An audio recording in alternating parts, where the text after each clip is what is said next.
నారాయణసమారంభాం వ్యాసశంకరమధ్యమాం అస్మదాచార్యపర్యంతాం వందే గురుపరంపరాం. శారదా శారదాం భోజవదనావదనాం భుజే సర్వదా సర్వదా అస్మాకం సన్నిధిం సన్నిధిక్రియాత్. శ్రీమాత్రే నమః. శివాయ గురవే నమః. ఈరోజు మనం ఈ వీడియోలో మార్చి నెలలో అమావాస్య సమయంలో మనకి ఏర్పడబోయే షష్ఠగ్రహ కూటమి, కొంత సమయం పాటు షష్ఠగ్రహ కూటమి ఏర్పడుతుంది. అది ఏర్పడేది కూడా సంవత్సరాది సమయంలోనే ఏర్పడుతూ ఉన్నది. దాని వలన ఏ రాశుల వారికి ఎటువంటి ఫలితం ఉండవచ్చు అనేది సూచనాప్రాయంగా ప్రధానంగా మనం చూసుకునే ప్రయత్నం చేద్దాం. ముందు జ్యోతిష్యం లేదా ఇప్పుడు మనం చూస్తున్న ఈ షష్ఠగ్రహ కూటమి ప్రభావం ఏ విధంగా మనం పనిచేస్తుంది అన్నప్పుడు ఇది గోచారము అనే పదం వాడడం జరుగుతుంది. ప్రతి మనిషికి తన జాతక చక్రంలో లగ్నం నుంచి జాతకాన్ని చూస్తారు, అది లగ్న చక్రం. అలా కాకుండా మనిషి యొక్కటువంటి రాశి నుంచి స్థానాలని గణించి చెప్పబడేది ఒక రకంగా గోచార చక్రం. అంటే ఆయన రాశి నుంచి ఈ సమయంలో ఏ గ్రహాలు ఎక్కడెక్కడ ఉన్నాయి, తద్వారా ఈయన ఏ ఫలితాలు పొందవచ్చు అనేది చెప్పడం అనేది ప్రధానంగా జరుగుతుంది. గోచార వశాత్తు చెప్పేది జరుగుతుంది, కానీ కొన్నిసార్లు వాళ్ళ లగ్న చక్రంలో గనక గోచారంలో అశుభ ఫలితాలు ఇచ్చేట్టుగా గ్రహం ఉన్నా, వీళ్ళ లగ్న చక్రంలో శుభం ఇచ్చేవాడిగా గ్రహం ఉన్నట్లయితే గనక ఆ ఫలితంలో కొద్దిగా మార్పులు కూడా ఉండవచ్చు. కానీ జ్యోతిష్యం అంటే ఏంటి అర్థం? జ్యోతి అంటే దీపం. దీపం ఎవడికి అవసరం? ఎవడైతే చీకట్లో ఉంటాడో వాడికి దీపం అవసరం. పూర్తి వెలుతురులో ఉన్నవాడికి దీపంతో ప్రయోజనం లేదు, అది ఉన్నా లేకపోయినా ఉపయోగం లేదు. అలా ఎవరైతే ఇబ్బందులు పడుతూ ఉన్నారో లేదా కొన్ని దుష్ఫలితాలను చూస్తూ ఉన్నారు, అగమ్య గోచరమైంది స్థితి, అంటే ఏం చేయాలి, ఎటు వెళ్ళాలి అర్థం కావట్లేదు. ఒక మనిషి చీకట్లో ఉన్నాడు, అంధకారంలో ఉన్నాడంటే ఎటెళ్ళాలి, ఏంటి స్థితి, దారి ఏంటి, ఏమి తెలియని దిక్కుచోతున్న స్థితిలో ఉంటాం కదా. అలా జీవితంలో కూడా అంధకారం ఏర్పడ్డది అన్న సమయంలో ఆ చీకట్లో ఒక చిన్న దీపం ఉన్నట్టయితే గనక ఆ చిన్న దీపం మీకు ఇంటి వరకు వెళ్ళే దారిని పూర్తిగా చూపించకపోవచ్చు, అలా అని అక్కడే ఉండడానికి కూడా అదైతే మీకు ఇబ్బంది పెట్టదు కదా. ఒక చిన్న దీపం ఉన్నా ముందుకు సాగడానికి దారిని స్థలాన్ని చూపిస్తుంది. అలా అగమ్య గోచరంగా మన పరిస్థితులు ఏర్పడ్డప్పుడు మనం ముందుకు వెళ్ళడానికి జ్యోతిష్యం అనేది ఏర్పడుతుంది. చీకటిలో ఉన్నవాడి చేతిలో దీపం లాంటిదే మన పరిస్థితులు, ఇబ్బందులు, చీకట్లు కమ్ముకున్నప్పుడు తొలగించడానికి వాడే జ్యోతిష్యం. కాబట్టి ఈ గోచార ఫలితాలు ఏ విధంగా ఉంటాయి ఏంటి అనేది మనం చూసినప్పుడు ముందు అసలు ఈ షష్ఠగ్రహ కూటమి ఎక్కడ జరుగుతుందనేది చూసుకోవాలి. ఈ షష్ఠగ్రహ కూటమి ఏర్పడేది ఆ సమయం మొత్తం కూడా మీనంలో ఏర్పడుతున్నది. అందులో కూడా సూర్యుడు అనేవాడు ఆత్మకారకుడు అని చెప్పబడుతుంది జ్యోతిష్యంలో. అలాగే శాస్త్ర ప్రకారం కూడా నవగ్రహాలకి రాజు వంటి వాడు సూర్యుడు, మొట్టమొదటి గ్రహం. ఆ సూర్యుడితో పాటే చంద్రుడు కూడా అదే సమయంలో కలుస్తున్నాడు, అదే స్థానంలో. చంద్రుడు మనఃకారకుడు. అలాగే బుధుడు మనిషి యొక్కటువంటి బుద్ధిని, ఆలోచన శైలిని, వ్యాపారాన్ని ఇత్యాదుల్ని సూచించేవాడైన బుధుడు. శుక్రుడు భోగకారకుడు. మగవాడికైతే వివాహానికి కూడా కొన్ని సమయాల్లో వివాహకారకుడుగా కూడా శుక్రుడు పనిచేస్తూ ఉంటాడు. అటువంటి శుక్రుడు. అలాగే మనందరికీ ఎక్కువగా నోట్లో నానే గ్రహం ఏదిరా అంటే శని. ఏ కష్టం వచ్చినా, ఏ ఇబ్బందులు ఉన్నాయన్నా ఎవరి మీద తొయ్యాలరా అంటే శని మీదే తోసేయాలి. మనం మానసికంగా స్థిరపరుచుకొని ఉన్నాం. ఆ గ్రహం అట్లాంటిది కాకపోయినా ఎలారా అంటే ఒకడెవడన్నా వచ్చి వాడు మనల్ని ఇబ్బంది పెట్టాడంటే వీడు శనిలా దాపరించాడరా అంటాం. శని నిజంగా మనం అంత ఇబ్బంది పెట్టేవాడా అంటే శని పని ఏంటి? మనం చేసుకున్న దుష్కర్మల యొక్కటువంటి ఫలితాన్ని మనకు అందచేయడమే శనేశ్వరుడి పని. జాతకంలో ఏ గ్రహాలైనా కానీ సరే మనకి దుష్ఫలితాలు ఇస్తున్నాయంటే ఈ శనేశ్వరుడు రాబట్టే నా స్థితి ఇట్లా ఉంది, అదే శని లేకపోతే కనుక నేను ఇంకో స్థాయిలో ఉండేవాడిని. ఈ మాటలు నిజానికి కొంచెం హాస్యాస్పదంగా ఉంటాయి. కారణం ఏంటంటే శని ఆ స్థానంలో మన జాతకంలో వచ్చి ఉన్నాడు అంటే నువ్వు ఇంతకు ముందే పూర్వజన్మలో అవ్వచ్చు, ఈ జన్మలో ముందులో అవ్వచ్చు, మోస్ట్లీ పూర్వజన్మలలోనే నీవు ఆ శని అక్కడ రావడానికి కావాల్సిన పనేదో చేసి వచ్చావు కాబట్టి ఇప్పుడు ఆయన అక్కడికి వచ్చి ఉన్నాడు. నీకు కడుపులో గ్యాస్ వచ్చింది అంటే ముందు రోజు ఏదో శనగపిండో పనికిరాని ద్రవ్యం తిన్నావు కాబట్టి ఈరోజు గ్యాస్ వచ్చింది, కడుపు నొప్పి వచ్చింది, అజీర్తి వచ్చింది. అలా నీకు మింగుడు పడని పనులేదో ముందు జన్మలో చేసి ఉన్నావు. ఇప్పుడు ఆ కర్మ ఆచరించాలి కాబట్టి ఆయా గ్రహాలు ఆ స్థానాల్లోకి వచ్చి ఉంటాయి. ముందు ఇది గుర్తుంచుకోవాలి. నా జీవితకాలంలో నవగ్రహాలు నా జాతకం అయ్యగారు చెప్పారు, ఈ దోషాలు ఉన్నాయి అన్నారు. నేను పుట్టిన సమయం అట్లాంటిదా? ఆ సమయంలో పుట్టడం నా తప్ప? నేనేం పాపం చేశాను? చేసావు, నువ్వు కర్మని ఆ చేసి ఉన్నావు. సనాతన ధర్మంలో ప్రధానంగా గుర్తుంచుకోవాల్సిందే పునర్జన్మ సిద్ధాంతం. మనం జ్యోతిష్యం చెబుతున్నాము అంటే వేదాంగాల్లో జ్యోతిష్యం అనేది నేత్రముల వంటిది అని చెప్పారు. అంటే మనిషి యొక్కటువంటి పూర్వ జన్మల ఫలితాన్ని బట్టి ఈ జన్మలో వాడు అనుభవించాల్సిన కర్మలని సూచించేది జ్యోతిష్యం. సరే, కొంతమంది చెప్పేదాని ప్రకారం, శాస్త్రం ప్రకారం కూడా వాడు అనుష్ఠానపరుడు, భక్తుడు లేదా ఉపాసకుడు అయి ఉంటే, వీడు ఈ జన్మలో కనుక సత్కర్మలు ఏదన్నా ఆచరించి ఉంటే వాడికి వచ్చే గండ దోషాల నుంచి కూడా తప్పించుకునే అవకాశం ఉన్నది.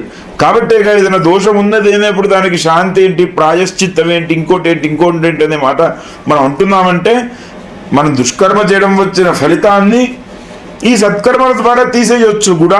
అది కూడా గుర్తుంచుకోవాలి. ఎందుకంటే చెప్పాక ఇందాక అనుకుంటుంటే గ్యాస్ వచ్చిందంటే దానికో మాత్ర కూడా ఉంటుంది మిగతా అది పోవడానికి. ఇట్లాంటిదే ఇది కూడా. సో ఎందుకు మాట్లాడుకుంటున్నామంటే ఆ శనేశ్వరుడి మీద వేసే అభాండాలు. భక్త ప్రియ శనేశ్వరుడు అష్టోత్తరంలో వస్తుంది. ఆయన భక్తుల యొక్కటువంటి ప్రియుడంట.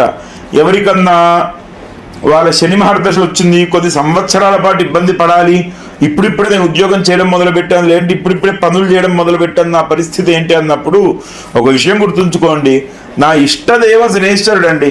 ఎంత మంచోడు, నేను చేసిన కర్మల గురించి నాకు అనుభవింపజేయడానికి వచ్చాడు. ఉన్నంతకాలం ఇబ్బందులు పెట్టి జీవితంలో ఎట్లా బతకాలో నేర్పించి వెళ్ళే ముందు మంచి చేసి వెళ్తాడు కూడా శని. కాబట్టి నాకు కూడా చేసి వెళ్ళడానికి మా యొక్కటువంటి తండ్రి లాగాను గురువు లాగాను వచ్చాడు నా జీవితంలో మనసులో గుర్తుంచుకొని శనివారం ఆయన దగ్గరికి వెళ్ళి ఒక 4 నువ్వుల గింజలు, ఒక చిన్న బెల్లం ముక్క పెట్టి, కుదిరితే ఒక ప్రదక్షిణాలు చేశానుకో, దండం పెట్టుకొని రండి అనుకో, భక్తుడిలాగా ఇబ్బంది పెట్టడు. ఇబ్బందులు వచ్చినా ఎట్లా తట్టుకోవాలి, తట్టుకొని ఎలా బయటికి రావాలి అనే యొక్కటువంటి ప్రభావాన్ని కూడా ఆ శనేశ్వరుడే చూపిస్తాడు అనేది గుర్తుంచుకోవాలి. అంత విశేషమైన గ్రహం శనేశ్వరుడు. నవగ్రహాల్లో బలమైన గ్రహం కూడా శనేశ్వరుడు అని చెప్పొచ్చు రకంగా, కానీ భయపెట్టే గ్రహం కూడా ఆయనే. ఆ శనేశ్వరుడు కూడా ఇక్కడ కలిసి ఉన్నాడు. వీటితో పాటు శాస్త్రంలో శనివత్ రాహు అనే మాట వాడతారు. శనితో సమానమైన వాడు, కానీ ఛాయాగ్రహం ఏదిరా అంటే రాహుగ్రహము. రాహు ఎలాంటి వాడు? మీరు నవగ్రహాల్లో గనక రాహుని చూసినట్టయితే ఆయనకి ఈ శిరస్సు ఉండదు, సర్పం యొక్కటువంటి శిరస్సు కనిపిస్తూ ఉంటుంది. కారణం ఏందయ్యా అంటే సాగర మథనం అనేది జరిగినప్పుడు సరే కొన్ని కారణాల వలన అమృతం పుట్టించడానికి దేవతలు ఒక్కల వల్ల కాదు. కాబట్టి ఈ దేవతలు రాక్షసులు ఇద్దరిని కలిసి సాగర మథనం చేయమని చెప్పారు. రాక్షసులు ఒప్పుకోరు. మాకేం పని, ఇన్ని రోజులు కర్మ, ఇన్ని రోజులు యుద్ధం చేసాం, ఇప్పుడు మీరు నేను ఒకటే అయ్యాం, ఇప్పుడు కొట్టుకుంటాం, యుద్ధం దరిద్రం వదులుతుంది చూద్దాం అంటారు. కానీ ఈశ్వరుడి యొక్కటువంటి ఆజ్ఞానుసారము ఆ పెద్ద మనిషి ఆ శివుడు చెప్పారు కాబట్టి మేము చేస్తామని ఒప్పుకొని సాగర మథనానికి వచ్చారు. ఈ దేవతలు రాక్షసులు ఇద్దరు కూడా సాగర మథనం చేశారు. సరే, హాలాహల ఉద్భవము జరిగింది. మనకి తొందరలో శివరాత్రి కూడా వస్తుంది. అంత విశేషమైన కథ ఇది. సరే, హాలాహలం వచ్చింది, ఈశ్వరుడు మింగాడు, ఆఖరికి అమృతం వచ్చింది. ఇప్పుడు వచ్చిన బాధ ఏంటంటే పని ఇద్దరూ చేశారు, కానీ ఫలితం మాత్రం ఒకరికే రావాలి. ఒక రకంగా చెప్పాలంటే అంటే దేవతలకి ఈ ఫలితం వచ్చేట్టుగా చెయ్యాలి. ఈ బాధ్యత ఎవరు చేయాలి? నేను నీకు ఇయ్యను పో అంటే ముందు రాక్షసులు ఇప్పుడే యుద్ధానికి వస్తారు. అమృతం లేదు, దేవతలకు అమరత్వము లేదు. కాబట్టి ఆ నారాయణుడినే వేరుకున్నాడు. ఇక్కడ ఇందులో గుర్తుంచుకోవాల్సింది ఏంటంటే, నేను నా జీవిత కాలం మొత్తము పాతక కర్మలు చేసి ఒకరోజు నేనేదో దానం చేశానండి, ఈ రోజుతో నాకు పాతకాలన్నీ పోయినాయండి అంటే అది జరగదు. ఏ క్షణమైతే మనకి బుద్ధి విచక్షణ మంచి చెడు తెలిసిందో అప్పటి నుంచి మనం పాతక కర్మలు చేయడం ఆపి తీరాలి. ఒక రకంగా చెప్పాలంటే దేవతలు అంటే దివ్య గుణములు కలిగిన వారు, ఒకరికి మంచి చేయాలనే గుణాలు కలిగేవారు. ఏ దేవతనైనా తీసుకోండి, మనుషులకి వాళ్ళకు కావాల్సిన పనులు చేయడానికి ఆధిపత్యం దేవతలు వహిస్తూ ఉంటారు. ఇంద్రుడు మనిషి యొక్కటువంటి ఇంద్రియాలకి ఆధిపత్యం వహిస్తాడు. వరుణుడు జలానికి వానలకి ఇత్యాదులందరికీ ఆధిపత్యం వహిస్తున్నాడు. అగ్ని జ్వాలలకి, అగ్నికి, మంటలకి, మన ఇంట్లో వంట చేసుకోవడం కూడా అని ఉపయోగపడుతూ ఉన్నాడు. ఇటువంటి మంచి సహాయం చేసే గుణం దైవత్వం అయితే, ఒక మనిషికి చెడు చేసే గుణమే రాక్షసత్వము. అలా దేవతలు రాక్షసులు ఇద్దరూ పని చేసినా సత్ఫలితాన్ని అమరత్వాన్ని ఎవరికిస్తారు? ఎవరికిస్తారయ్యా అంటే ఈశ్వరుడు. నువ్వు ఆ పని చేసిన ఫలితాన్ని మాత్రం దైవత్వం కలిగిన వాడికే ఇస్తారు. మనుషుల్లో కూడా ఎప్పుడైతే నువ్వు సత్కర్మలు పుణ్యం పరహితం చైవ పాపంచ పరపీడనం, నువ్వు ఒకడికి మంచి చేయడం పుణ్యమైతే అవతల వాడిని ఇబ్బంది పెట్టడమే పాపము అని చెప్పారు కదా శాస్త్రంలో. అట్లా ఈ విష్ణుమూర్తి మోహిని రూపాన్ని దాల్చగా వీళ్ళకి మధ్యలో ఈ సాగరమదం ఏదో చేశారు కానీ ముందు నుంచి ఉన్న ప్రవృత్తి రాక్షస ప్రవృత్తే కదా. రాక్షస ప్రవృత్తి అంటే ఏంటి? తినడానికి నోట్లోకి రుచికరంగా ఏదైనా ఆహారం దొరుకుతుందంటే అదేమవ్వాలి? ఆరోగ్యానికి మంచిదా చెడ్డదా చెడుదా అనవసరం, ముందు లోపలికి వెళ్ళాలి, తర్వాత అది చేసే పని అది చేయాలి, మనం మళ్ళీ మందులు మింగుతూ కూర్చోవాలి. అదొక రాక్షస ప్రవృత్తి కదా. వీళ్ళ కంటికి ఇంపుగా చూడడానికి అందంగా ఏదైనా కనిపిస్తే, ద్రవ్యం అనండి, ఆభరణము, ఇల్లు, స్త్రీ ఏదైనా కనిపిస్తే వాళ్ళు దాన్ని అనుభవించాలి. లేదా దాని ఎందే తన్మయత్వం చెప్పి బుద్ధి మొత్తం అక్కడ ఉండిపోవాలి. వీడు చదివితే బాగుపడతాడు, చదవడానికి సమయం ఉంది, వీడిని చదవనీయకుండా ఆకర్షిస్తూ పక్కనేదో వచ్చింది, ఈ చదవడు బాగుపడడు, ఆ పక్కన దాన్ని చూస్తూ కూర్చుంటాడు. అదే రాక్షస ప్రవృత్తి, అదే బుద్ధి చాంచల్యత. ఆ రకంగా విష్ణుమూర్తి ఉద్భవించినప్పుడు ఈయన మోహిని రూపంలో రాక్షసులను మోహింపజేసి దేవదానవులకి అమృతాన్ని పంచినప్పుడు ఒకే ఒక్క రాక్షసుడు మాత్రం దేవతల్లో వచ్చి కూర్చున్నాడు. వీడు రాక్షసుడైనా వీడికి ఏమైంది? జ్ఞానం ఉంది కదా. ఆ జ్ఞానం కారణం చేత దేవతల్లోకి వచ్చి కూర్చున్నాడు. మాటే ఒక సభలో కూర్చున్నప్పుడు లేచి వెళ్ళిపోమడం పనికిరాదు. ఎవరైనా కానీ సరే, ఈ మధ్య కాలంలో బంధువులు వస్తే నువ్వు పైకి ఆలు కూర్చుంటారు, ఈ స్థానం నీది కాదు, ఇది ముందు ఆలోచించాలి, వచ్చాక లేపడానికి లేదని ఆ రాహుకి కూడా అమృతం ఇయ్యగా ఆ రాహు అమృతాన్ని సేవిస్తాడు. తర్వాత విష్ణుమూర్తి ఆ రాక్షసుల యొక్క శిరస్సుని, రాహుని శిరస్సు ఖండించిన అమృతం తాగడం వలన అతనికి అమరత్వం వచ్చిన కారణం చేత బ్రహ్మ ఒక సర్పం యొక్కటువంటి శరీరాన్ని శిరస్సుని వేరు చేసి ఈయనకు అంటించి 2 గ్రహాల కింద మారాయి రాహు కేతువులు. ఈ ఉపగ్రహాల కింద నవగ్రహ స్థానాన్ని ఇచ్చాడు. అంటే జ్ఞానం కలిగిన రాక్షస గ్రహము రాహువు, కానీ రాక్షసుడే, అది గుర్తుంచుకోవాలి. ఈయన జ్ఞానం కేతువు కింద పక్కన ఉంది, ఈ రాహు మాత్రం రాక్షసుడి కిందనే మిగిలి ఉన్నాడు.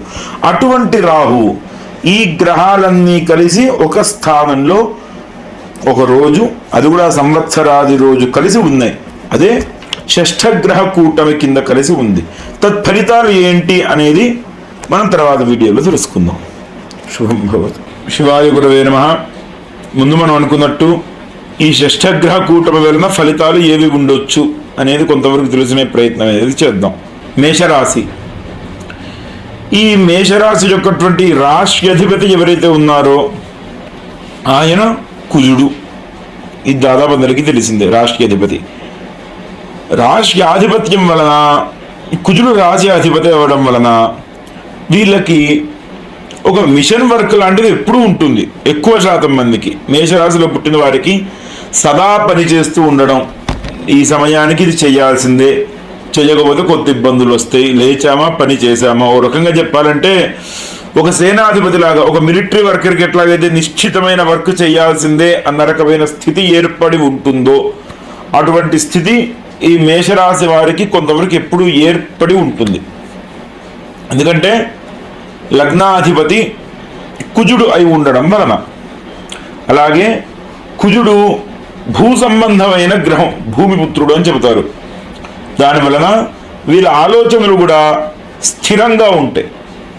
స్థిరంగా అంటే వీళ్ళకి సొంతంగా ఒక రకమైన మొండితనం, అంటే ఏదైనా పని చేయాలంటే ఇది నేను అనుకుంది చెయ్యాలి, ఇది సరైనదే అనే రకమైన ఆలోచనతో నిశ్చయంగా వీళ్ళు ముందు ఉంటారు. తర్వాత పరిణామాలు అనేవి వాళ్ళు తీసుకుంది సరైనదా కాదా అనేది ఆ సమయంలో వాళ్ళ గ్రహస్థితి ఎలా ఉందనే దాన్ని బట్టి తర్వాత తేల్చుకోవాలి. ముందైతే వీళ్ళు ఎక్కువ శాతం ఆ రకమైన స్థితిలో ఉంటూ ఉంటారని చెప్పబడుతుంది. సరే, ఈ షష్టగ్రహ కూటమి ఎక్కడ ఏర్పడ్డది అన్న సమయంలో మేషరాశి వారికి వ్యయస్థానములో షష్టగ్రహ కూటమి ఏర్పడి ఉన్నది. ఈ షష్టగ్రహ కూటమి వ్యయస్థానంలో ఏర్పడడం వలన ముందొచ్చే ఇబ్బంది ఏందయ్యా అంటే, ఈ వ్యయస్థానంలోనే సూర్యుడు, చంద్రుడు, బుధ, శుక్ర, శని, రాహువులందరూ కూర్చొని ఉన్నారు. దాని వలన వీళ్ళ అనుకున్న దానికంటే ఎక్కువగా ఖర్చులు అనేవి ఏర్పడడం జరుగుతుంది. వీళ్ళు ₹1 ఖర్చు పెట్టాలనుకుంటే ఒక రకంగా ఈ ధనాన్ని ఏదైనా వ్యయం చేయాలి అనుకుంటే అలా కాకుండా రకరకాల విషయాలకి రకరకాల ఇబ్బందులతోటి ఈ వ్యయం చేయవలసిన పరిస్థితులు ఏర్పడుతూ ఉండవచ్చు. కారణం ఏంటంటే 12వ స్థానం వ్యయస్థానం అని చెప్పబడుతుంది శాస్త్రంలో. ఆ వ్యయస్థానంలోనే మిగతా కారకులందరూ కూడా వెళ్ళి కూర్చొని ఉన్నారు. దాని వలన ముందు ఇంకో ఆస్పెక్ట్లో చూసుకున్నప్పుడు మన మనస్సంబంధమైన గ్రహం గనక వ్యయస్థానంలో ఉన్నట్టయితే మానసిక ప్రశాంతత వ్యయమవుతుంది, అంటే ప్రశాంతత లేకుండా లోపిస్తుంది అని చెప్పడం జరుగుతుంది. వీళ్ళకి బుధుడు పంచమాధిపతి అవుతూ ఉంటారు. మేషగ్రహం వారికి సూర్యుడు పంచమాధిపతి అవుతూ ఉంటారు. ఈ సూర్యుడు వ్యయస్థానంలోనే వెళ్ళి కూర్చొని ఉన్నాడు. తత్కారణంగా ఆ సమయంలో కొన్ని రోజుల పాటు వీళ్ళ సెల్ఫ్ కాన్ఫిడెన్స్ అనేది దెబ్బతిండడం, స్థిరత్వం అంటే వీళ్ళు ఎప్పుడో మాట మీద ఏదైతే సరైన నిర్ణయం తీసుకొని ఉంటారో అది కొంచెం క్షీణించడం, సరైన నిర్ణయాలు తీసుకోలేక అవతల వాళ్ళ ఉపాయాలు, అవతల వాళ్ళ దగ్గర నుంచి కొన్ని సలహాలు లాంటివి తీసుకునే ప్రయత్నం కూడా చేస్తూ ఉంటారు. అలాగే వీళ్ళకి అర్ధాష్టము చతుర్థాధిపతి అయిన చంద్రుడు కూడా అదే వ్యయస్థానంలో ఏర్పడి ఉన్నాడు. ఈ చంద్రుడు, సూర్యుడు ఇద్దరు ఒకే వ్యయస్థానంలో ఉన్న కారకత్వం చేత వీళ్ళు చేయాలనుకున్న పనులని స్థిరంగా చేయలేరు.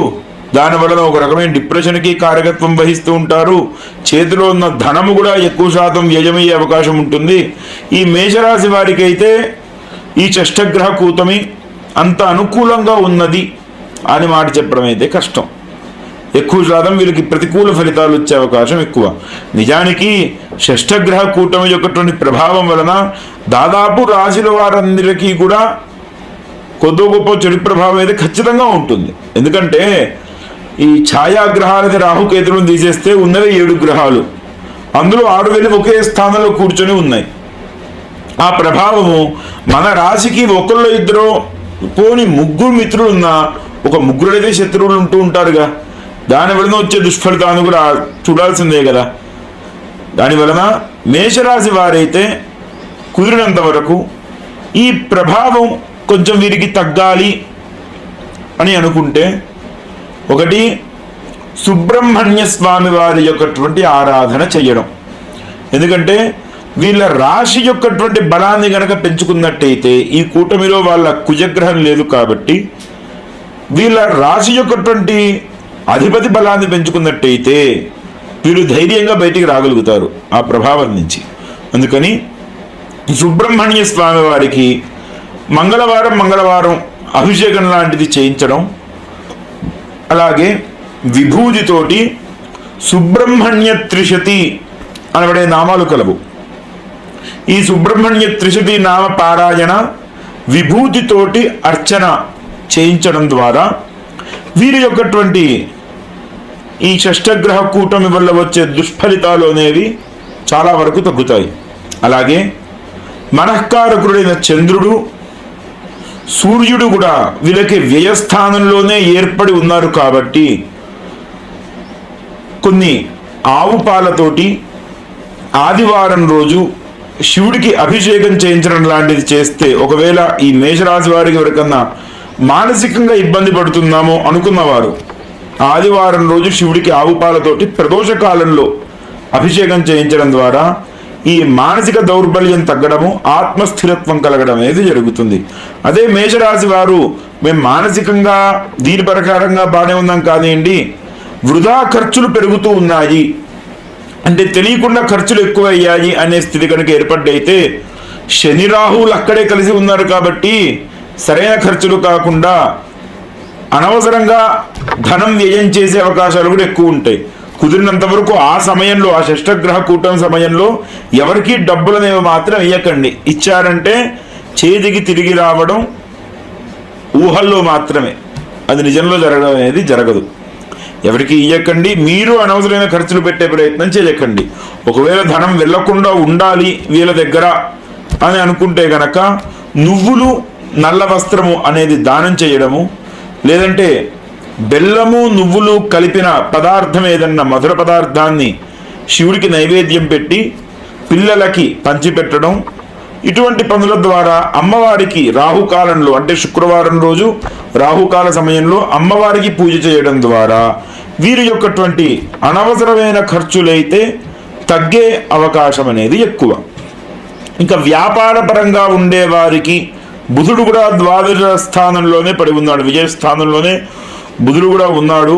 వ్యాపార పరంగా కూడా ప్రభావం ఏదైనా కనిపిస్తుంది అనుకుంటే ఆ మేషరాశి వారు ప్రధానంగా విష్ణుమూర్తి యొక్కటువంటి ఆరాధన చేసుకోవడం, వెంకటేశ్వర స్వామి వారికి చిల్లర కాయిన్స్ తోటి, ధనంతో పూజ చేసి వాటిని మీ యొక్కటువంటి లాకర్లో పెట్టి ఉంచడం ద్వారా కొంతవరకు వ్యాపారంలో ఆ మహా షష్టగ్రహ కూటమి ఉన్న సమయంలో ఇబ్బందులు పడకుండా బయటికి పడే అవకాశాలు ఎక్కువ.